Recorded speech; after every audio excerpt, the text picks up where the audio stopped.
குமார ஐயப்பண்ணன் அவர்களுக்கு பேராட்டம் நினைக்கின்றேன்.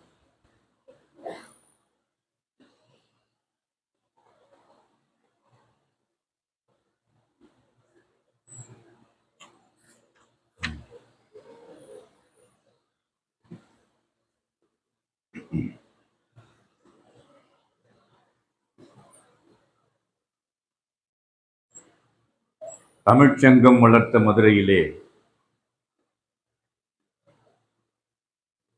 நமது தெய்வம்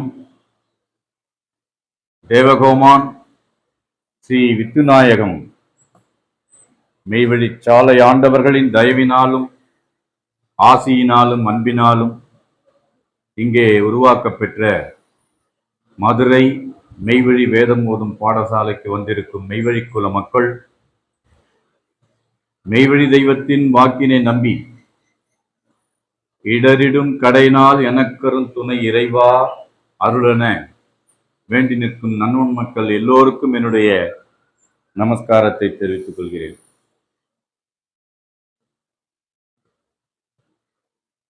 சபை கொஞ்சம் விரிவாக்கம் பண்ணியிருக்காங்க, பசுப்பாடு கூடத்தை அதிகப்படுத்தியிருக்கிறாங்க. இந்த கூடம் சின்னதாக தான் இருக்குது. இது இதுக்கு கொடுக்கறது, அது அதுக்கு கொடுக்கறது.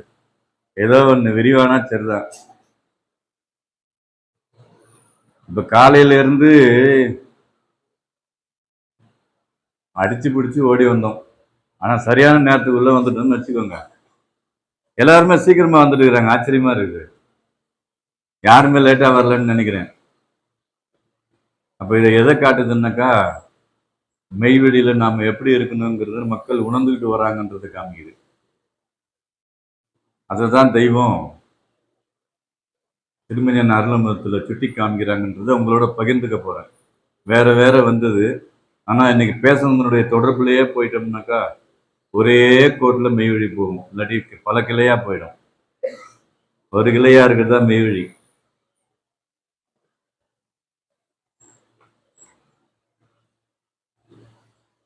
அளவிலா வேகு காலமே பூமியில் பழமையான புராதன பூர்வீகரே நிழற்போலும் பிரியாதேனை ஆண்டவன் நிழற்போலும் பிரியாதேனை ஆண்டவன் தலையில் என் குரு தாழ்வாழி வாழியே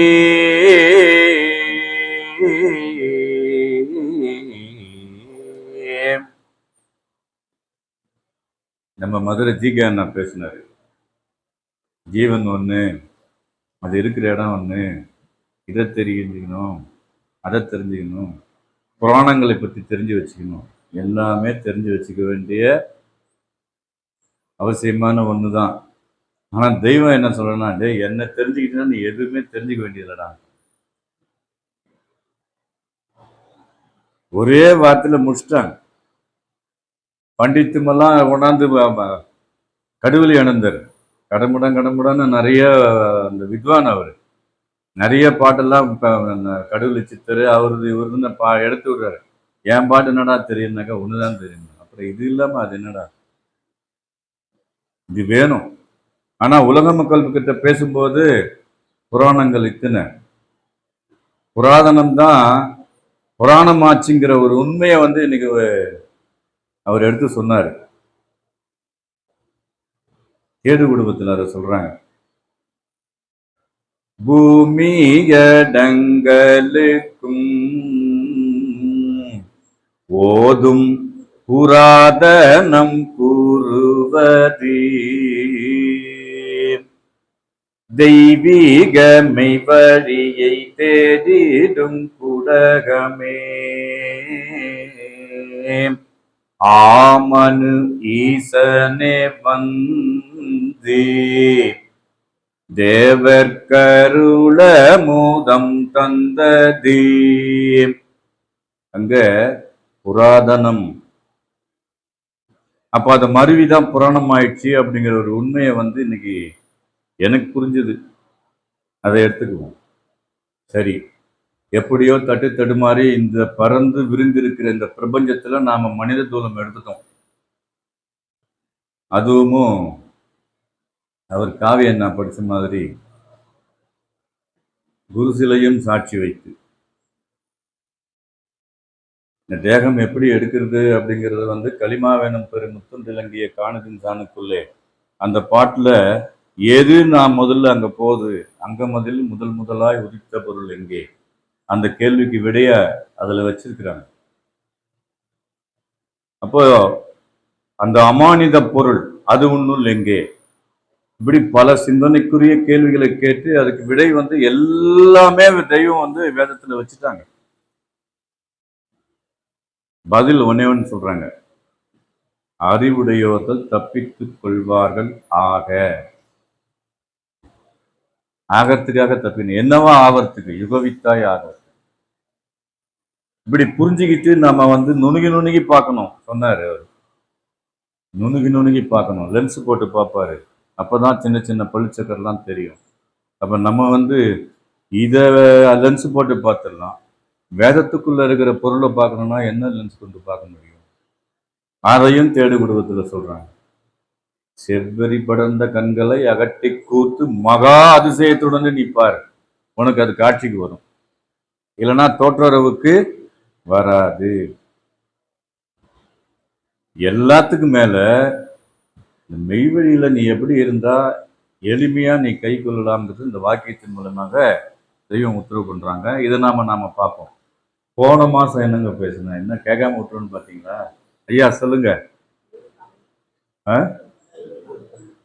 தெய்வத்தமிழா பேசுங்க, எனக்கே தெரியல. நான் ஞாபகப்படுத்திக்கிறது உங்ககிட்ட கேட்டு கேட்டு என்ன பேசுனேன். தெய்வத்தமிழ் இல்லையே, அதானா 9 வாசல். அதுக்கு முன்னாடியா?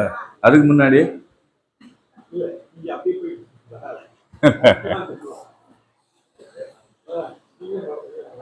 நாங்க மறக்கல. தெய்வம் முதல். சரி இருக்கட்டும், 3 வருஷமா பேசுனதெல்லாம் கேட்டுக்கிட்டு இருக்க முடியாது. இருந்தாலும் வச்சிருக்கீங்களா, சந்தோஷமான விஷயம் தானே. அப்போ அந்த 9 வாசல் உற்றாலிடம் அப்படின்னு நினைக்கும் போது நம்ம நினைவு அங்க போயிடுறா. அப்ப நமக்காக வேண்டி தெய்வம் அந்த நேரத்துல அந்த 9 வாசலையும் அடைச்சிட்டு மறுபடியும் அந்த ஒரு வாசலை திறந்து விட்டுறாங்க. அந்த ஒரு வாசல் தான் கருவாசல்ன்றது அப்பதான் நமக்கு புரியும். சரி, இப்ப நாம இன்னைக்கு விஷயத்துக்கு வந்துருவோம். இதை பெறத்துக்கு எப்படியோ பாடுபட்டு நம்ம ஒன்றும் பாடுபடலை, நமக்காக அவங்க தான் பாடுபட்டாங்க. எந்தெந்த மூலையில இருக்கிறவங்களுக்கோ அவங்களுடைய அந்த வாக்கு போய் சேர்ந்து அந்த ஜீவனில சுவை தந்து ஈர்க்கப்பட்டு எங்க இருக்குது மெய்வழி, நான் வரேன் அப்படின்னு துணிவு கொடுக்குறாங்க. பார்த்தா வீட்டுக்காரர் எதிர்ப்பு, இல்லைன்னா மனைவி எதிர்ப்பு, இல்லைன்னா பிள்ளைங்க எதிர்ப்பு. இந்த எதிர்ப்புக்கு மத்தியில இது வேணும்னு சொல்லி வராங்க பாத்தீங்களா, அதுதான் பாடு. வேற ஒரு பாடம் நம்மளால பட முடியாது. இந்த எதிர்ப்புக்கு மத்தியில இது வேணும்னு சொல்லி கடைபிடிக்கிறோம் பாருங்க, அதுதான் பாடு. தெய்வம் அருளமதம் 187வது வாக்கியத்துல இதை எப்படி இருந்தா நீ பெறலாம். ஏன்னா நிறைய பேச வேண்டியது சுருக்கிக்கிட்டு நான், இதுக்கே நேரம் ஆயிடும். எப்ப சொன்னீங்க? 45 40 அந்த மாதிரி கெஞ்சுறாரு. இந்த மெய்வழியை பெறுவதற்கு சுருக்கமான நடைமுறை வழி. வேதத்தை ஆராய வேண்டாம், ஒன்றும் பண்ண வேண்டாம், சொல்றத கேட்டுக்கிட்டு இருந்தா போதும். அதை விட நீ அது கூட கேட்கவே உனக்கு நேரம் இல்லையா, பொங்கத்தனமாக கூமுட்டுத்தனமாக என்னை நம்பு. இவங்கதான் சாட்சாத் பரபிரம்மம், ஈசன், சிவன் என்று அழைக்கப்பட்டதெல்லாம் இவர்களே. நமக்காக வேண்டி இந்த மானிட சட்டை தாங்கி வந்திருக்கிறாங்க. ஆனா நம்ம போல ஒரு தேகம் அல்ல அது, அது திருமேனி. இந்த வெளியே உட்காந்துங்கிறாரு.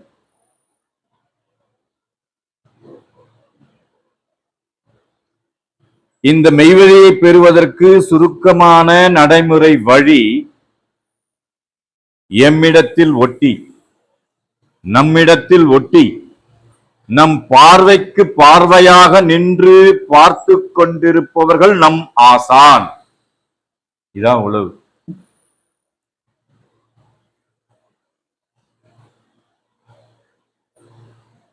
இந்த மெய்வழியை பெறுவதற்கு சுருக்கமான நடைமுறை வழி நம்மிடத்தில் ஒட்டி, நம் பார்வைக்கு பார்வையாக நின்று பார்த்து கொண்டிருப்பவர்கள் நம் ஆசான். அவர்கள் இல்லை என்றால் நாம் எதையும் பார்க்க முடியாது. ஆழமா பார்க்கணும் இந்த வாசகத்தை.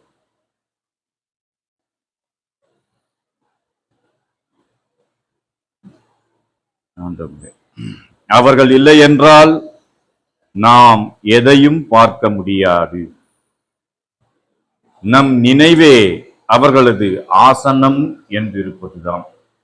இப்படி இருந்தா அந்த ஆசனத்துல யார் வந்து உட்காருவாங்க? நம்ம தெய்வம் வந்து உட்கார்ந்த உடனே அந்த ஆசனம் நிலையாசனம் ஆயிடும். அப்புறம் அதுல உட்கார்றவரு சிம்மம்ங்கிறதுனால அது சிம்மாசனம் ஆயிடும். அதுவும் சாதாரண சிம்மாசனமா? ஜீவ சிம்மாசனம். ஜீவ சிம்மாசனத்துல கொலுவிட்டு இருப்பாங்க, அலங்காரம் பண்ணிக்கிட்டு. அந்த அலங்காரம் நமக்கு கிடைக்குதுங்க. அவங்க பண்ணிக்கிட்டு இருக்கிற அலங்காரம் வெளியில நம்மளுக்கு கிடைக்குது. அகத்தின் அழகு முகத்தில் தெரியும். அப்போது அவர்கள் இல்லை என்றால் நாம் எதையும் பார்க்க முடியாது. நம் நினைவே அவர்களது ஆசனம் என்றிருப்பதுதான்.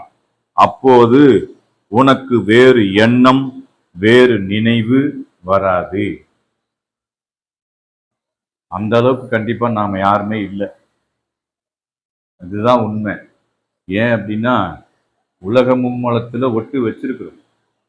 தெய்வத்து மேல ஒட்டு இன்னும் வரணுன்றதுக்காக தான் அவங்க தான் நம்மளை உந்தி தள்ளி மாசத்துக்கு ஒரு நாளாச்சும் போங்கப்பா அப்படின்னு கூடிச்சங்கம் தேட சொல்றாங்க. இது வந்து சதா தொடர்ந்துச்சுன்னு சொன்னா தினம் தொடர்ந்தோரை தொடர்ந்து கொண்டு அணைக்கும் சஞ்சீவி. அதை தொடர்றதுக்காக தான் இந்த பாடு. அவங்க போடுறாங்க, நம்ம பாடுபடல. உனக்கு வேறு எண்ணம், வேறு நினைவு வராது. இந்த உலகில் அவர்களை விட உனக்கு வேறொரு நேசம் வேறெதுவும் இராது. தாய், தந்தை, பெண்டு பிள்ளைகள் நேசம் கூட அந்த நேரத்தில் மட்டமாகத்தான் இருக்கும். ஏன் அப்படின்னா உடல் வலி மாத்திக்கிறதுக்கு வழி இல்லையே. எனக்கு பதிலா நீ போனா யாருன்னா போக துணிவாங்களா? அடக்காகிறதுக்கே முடியாதுன்னு இருக்கும். தெய்வத்துக்கிட்ட தானே போறாங்க. ஏப்பா நான் இருக்கிறேன், நீ போயம்பா அப்படின்னு எங்க அப்பா சொன்னார்னா, உனக்கு வயசாயிடுச்சு, நீ போப்பா, நான் இன்னும் கொஞ்ச நாள் இருக்கிறேன், நான் தான் சொல்லுவேன். அப்போ தேகத்து மேல இருக்கிற பற்று நிச்சயமா அந்த கற்பாந்த கோடிகால பேரின்ப வாழ்க்கைக்கு தலையிட போறோம். ஏப்பா என்ன தெய்வம் கூப்பிடுறாங்கடா, எனக்கு பத்தி நீ போயேன் அப்படின்னா, முதல்ல நீ போ, அப்புறம் நான் வரேன். நீ எல்லாம் ஆண்டு அனுபவிச்சுட்டு எல்லாம் பண்ணிட்ட, நான் இப்பதான் அப்படி வந்து இருக்கிறேன் அப்படின்னு தான் சொல்லுவோம். ஏன் அப்படின்னா அதனுடைய மேன்மை தெரியல. ஆனா கடைசியா அவங்கதான் ஒன்னு ஒன்னு ஒன்னு ஒன்னு ஒன்னு ஒன்னு ஒன்னா அறுத்து விடுறாங்க. போட்டு கசக்கி நசுக்கி கடைசியா மனைவி ஒதுங்குறாங்க, பிள்ளைங்க ஒதுங்குது, சொத்து பத்து ஸ்தாபனம் எல்லாம் ஒதுங்கிடுது. கடைசியில பார்த்தாக்கா யாருமே இல்லை, தெய்வமே யாருமே இல்லை. நான் இருக்கேன்டா அவனுக்கு. இதுக்காக தான்டா அன்னைக்கு எழுதி வச்சேன், அறுக்கு மட்டும் மாய்கைதனை அறுத்தே விட்டு. அப்பவே கட் பண்ணிக்கோ. இந்த உலகத்துல வந்து பிறந்துட்ட, வளர்ந்துட்ட, கல்யாணம் பண்ணியாச்சு, புள்ளுக்குட்டிங்களை பெற்றாச்சு, வளர்த்தாச்சு, ஆளாக்காச்சு, இனிமேல் ஒரு பாடும் கிடையாது. சிறகு இருக்குது, எல்லாத்துக்கும் பறந்துக்கும். நீ என்கிட்ட வந்துரு, அதுக்கு நீ பழகு. அதுக்குதான் அந்த மூச்சை இனாமா கொடுத்துருக்குற. ஆனா நம்ம என்ன பண்றோம்னா இன்னும் அந்தாண்ட அப்பாலுக்கு அப்பாலன்னு எந்த பக்கம் பார்த்தோம்னாக்கா எப்பாலுக்கு எப்பாலும் அந்த பக்கம் பார்க்கணும். நம்ம அறிவு அப்படி போயிடுச்சு, வேற ஒன்றும் இல்லை. அதுக்காக தீட்டுறோம் நம்ம. இப்போ ஜிகா என்ன தீட்டுறாரு, காவியம் என்ன தீட்டுறாரு, அந்த காவியம் நம்ம அது ஒன்று சொன்னாரு. குருவினுடைய பாதோதகம், அவங்க உட்கார்ந்த சிம்மாசனம், அந்த கால் தடத்துல நீ வணங்குடா. படிச்சாரா இல்லையா? இது சொன்னதுனால மறுபடியும் ஞாபகத்துக்கு வரும். இல்லைன்னா உங்களுக்கு இருக்கும், எல்லாருக்கும், எனக்கு இருக்காது. அதுதான் இப்படிதான் ஒரு ஒரு வார்த்தைக்குள்ள ஒரு ஒரு சூட்சுமங்கள் அடங்கி இருக்குதுன்னா அந்த சூட்சுமத்தை நம்ம கைப்பிடிக்கும் போது தெய்வத்தினுடைய மேன்மை நமக்கு புரிய ஆரம்பிக்கும். அப்போ இதுல நாம உறுதியா நிக்கணுங்கிற எண்ணம் நமக்கு உறுதியாகும். அப்ப எண்ணம் உறுதியாயிடுச்சுன்னா செயல் நடக்கிறது எளிமையா இருக்கும் இல்லையா? எண்ணம் தானே உந்தி தள்ளுது. போலாங்கிறதும் போலாம போகக்கூடாதுங்கிறதும் என் நினைவு தானே. ஒண்ணும் இல்லை, 1:30 மணிக்கு வணக்கத்துக்கு போலான்னு நினைச்சேன், தூங்கியாச்சு. 4:30 விடக்கூடாதுன்னு 3 மணிக்கு அலாரம் வச்சு 3 மணிக்கு அலாரம் அடிச்சு. அப்படி இருந்தும் தூக்கம், இன்னும் கொஞ்ச நேரம் தூங்கம்பா, மணி 3:40 தான் ஆகுது அப்படின்னு அந்த மூதேவி சொல்லுது. அந்த வைராக்கியமா எந்திரிச்சு சபைக்கு போன, மதுரை சபைக்கு போன, ஏமாந்துடாத, டைம் ஆகி போச்சு, அவங்க நேரம் கொடுக்கலனாலும் நீ போ, நேரத்தை ஒதுக்கிட்டு அப்படின்னு சொல்லுது. இங்க ஏதோ மணி அடிக்குது. நேரம் இங்க அடிக்கிறீங்களா? எனக்கு அடிக்கிற மணியா? இல்ல, பேச்சு முடிக்கிறதுக்கா? இன்னும் 10 நிமிஷம் இருக்குங்களா? 10 நிமிஷம் இருக்கு. ஏதோ மணி அடிச்சுது. நீங்க ஒருவேளை சொல்ல முடியாம மணிக்கு நீ வச்சுக்கிறீங்களா என்னமான்னு பாருங்க. அப்படியா? சரி, இப்படிதாங்க ஒரு ஒரு விஷயமும். நம் நினைவே அவர்களது ஆசனம் என்றிருப்பதுதான். அப்போது உனக்கு வேறு எண்ணம், வேறு நினைவு வராது. இந்த உலகில் அவர்களை விட உனக்கு வேறொரு நேசம் வேறு எதுவும் இராது. தாய், தந்தை, பெண்டு, பிள்ளைகளின் நேசம் கூட அந்த நேரத்திலே மட்டமாகத்தான் இருக்கும். இதைத்தான் தெய்வம் எழுதி வைக்கிறாங்க. நீ எப்படி இருக்கணும் தெரியுமா? பார்வையில் பாண்டியல் தன்னை நீ வைத்திட, எங்க பார்த்தாலும் அவங்க முகம் காணும் என்று செய்யும் முன்முகமே. ஒரு எதிரியாவே எதிரி இருக்கக்கூடாது.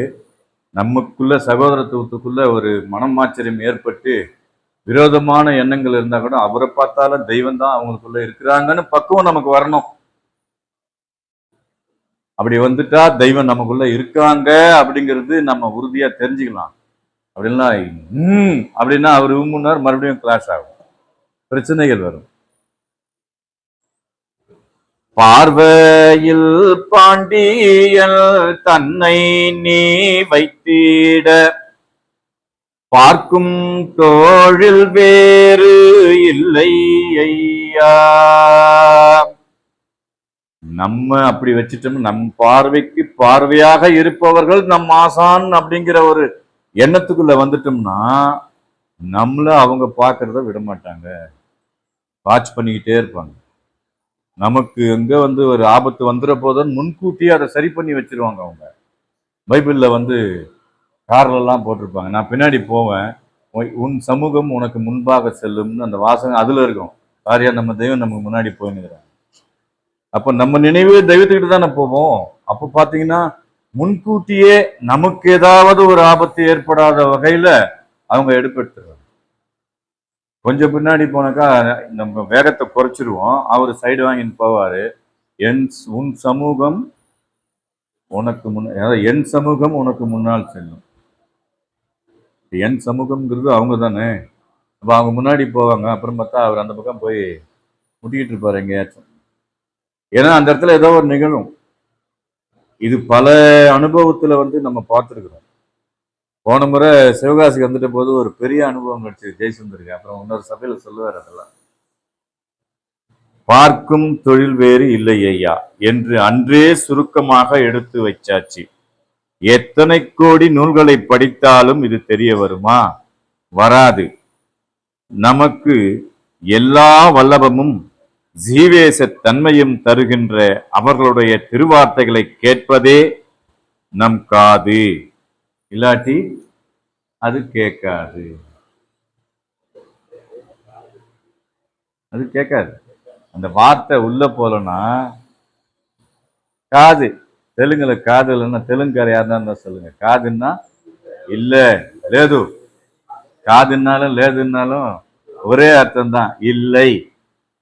அப்போ அந்த செவிச்சுவை நமக்குள்ள வைத்து படைத்ததுனாலதான் நாம் அதை கேட்கிறோம், அதை பத்தி நினைக்கிறோம். மாசத்துக்கு ஒரு தாட்டியாச்சும் லேட்டானா கூட ஓடியாந்துடும். இன்னைக்கு சபை இருக்குப்பா, ஏதோ ஒரு 2 வார்த்தை பிடிச்சிட்டு போனோம்னா அதை பிடிச்சிக்கிட்டே எவ்வளவு தூரம் வேணாலும் போயிடலாம். இதான உண்மை.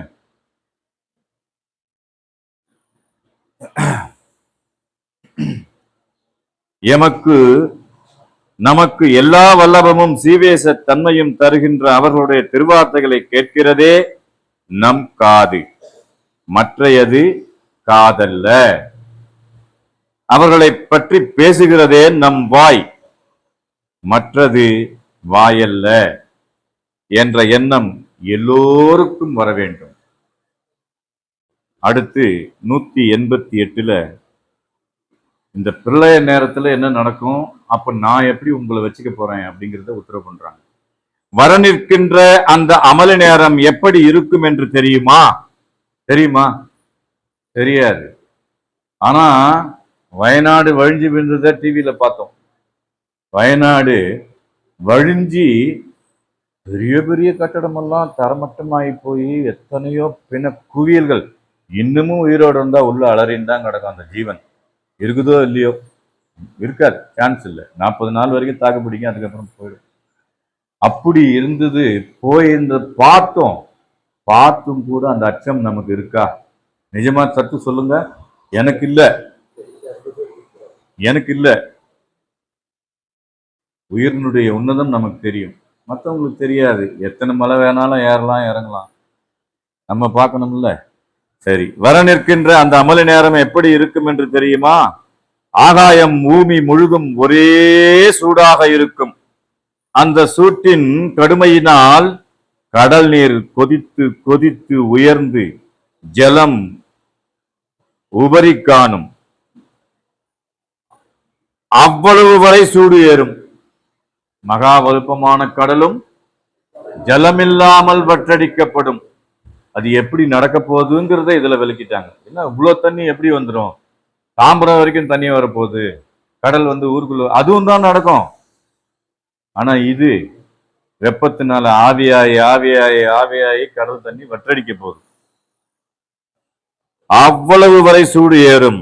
அந்த நாளில் இந்த ஒரு தலம் விட்டு வேறெங்கு போனாலும் சரி, அந்த நாளில் இந்த ஒரு தலம் விட்டு, எந்த தலம்?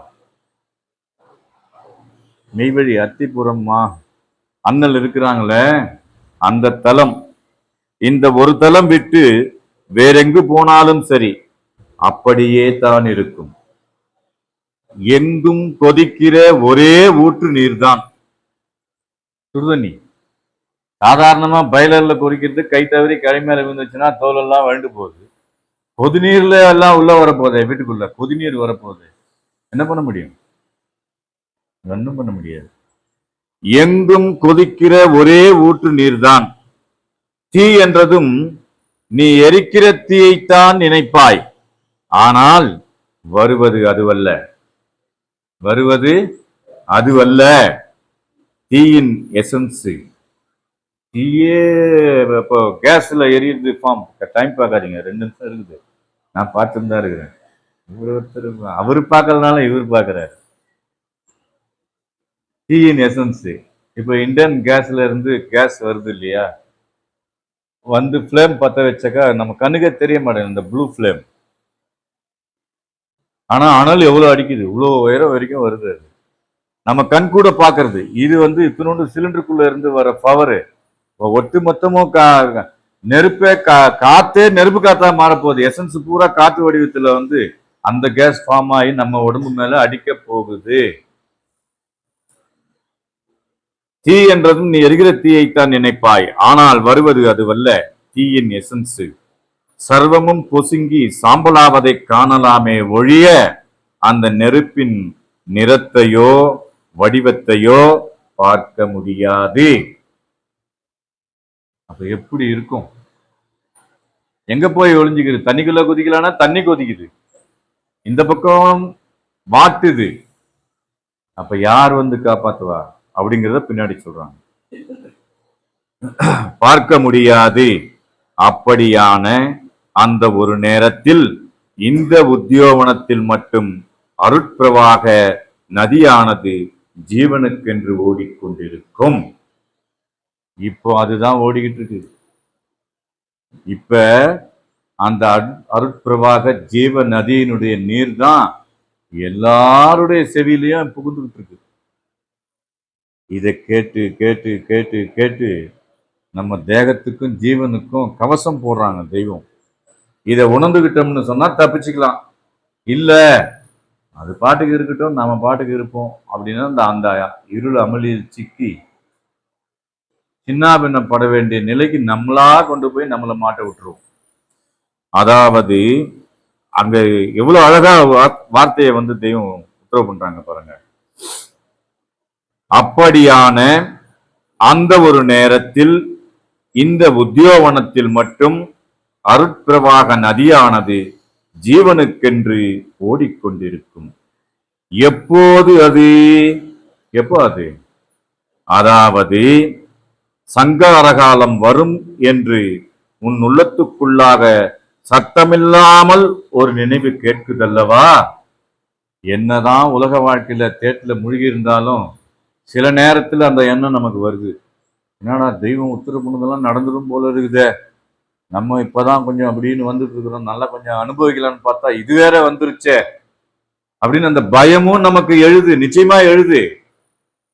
அதை உன்னிப்பா கவனிக்கிறவங்களுக்கு சரி பகவானை விட்ட வழி நடக்கட்டும் அப்படின்னு விட்டுட்டோம்னாக்கா தப்பிச்சுக்குவோம்.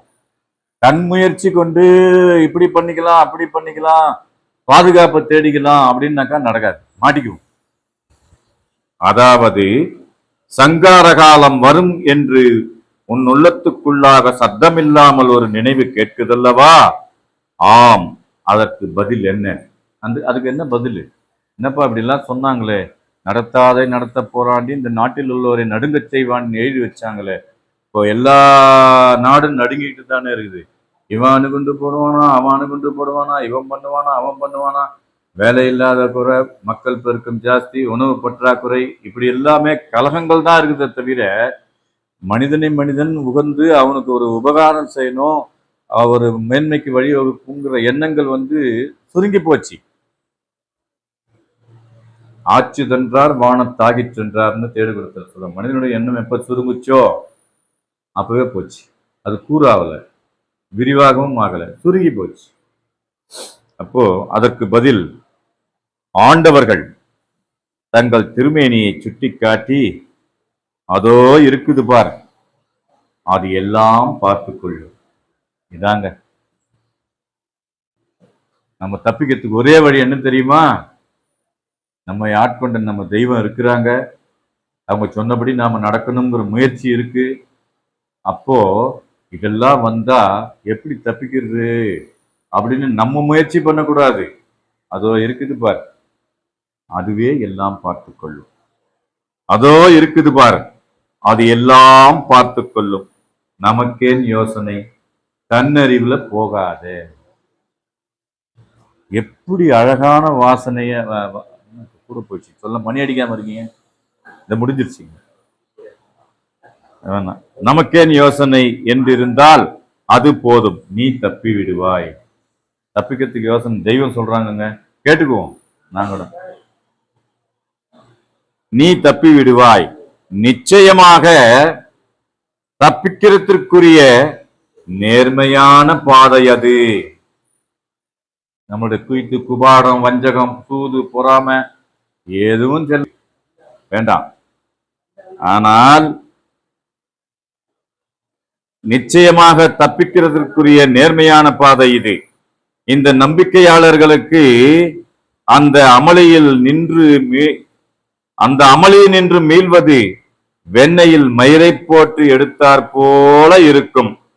ஆனால் அது எப்போது வரும் என்கிற அவநம்பிக்கையாளர்களுக்கு அது தொரட்டியிலே ஒரு மெல்லிய சல்லாவை வீசிவிட்டு இழுத்தால் எப்படியோ அப்படி கடினமாக இருக்கும்.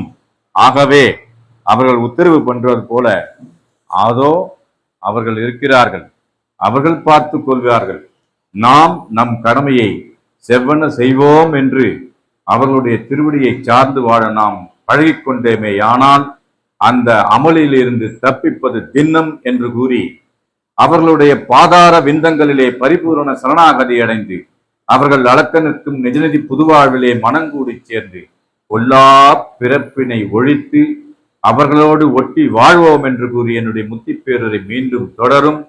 எல்லோருக்கும் நமஸ்காரம், நமஸ்காரம்.